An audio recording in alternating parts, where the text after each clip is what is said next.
हमारे कालिदास जी का एग्जाम्पल ले लीजिए। समाज में मूर्ख बोला जाता रहा उनको, वो जो जाली पे बैठे हैं उसे काट रहे हैं, लेकिन उन्होंने भी अच्छा खासा ज्ञान प्राप्त करके वो योग बनाया अपने आप को। उन्होंने भी यही काम के लिए बोला था।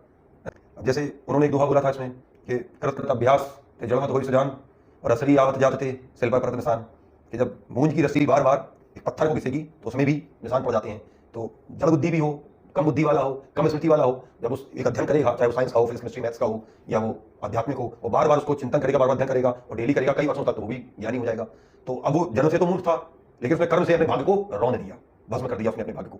तो जो भी युवा पीढ़ी है उसको ये समझना चाहिए कि जो भी प्रारब्ध हमें मिला वो निश्चित मिलता है। पूर्व जन्म के कर्मों से आपको प्रारब्ध मिलता है, उसी हिसाब से आपका जन्म होता है। जैसे किसी का जन्म होता है बहुत गरीब फैमिली में जन्म होगा तो उसके सोर्सेस कंप्लीट नहीं हो पा रहे, कोई ऐसे परिवार जन्म लिया कि उसके पास शुरुआत से 2-2 4-4 गाड़ियां नौकर चाकर लगे हुए हैं।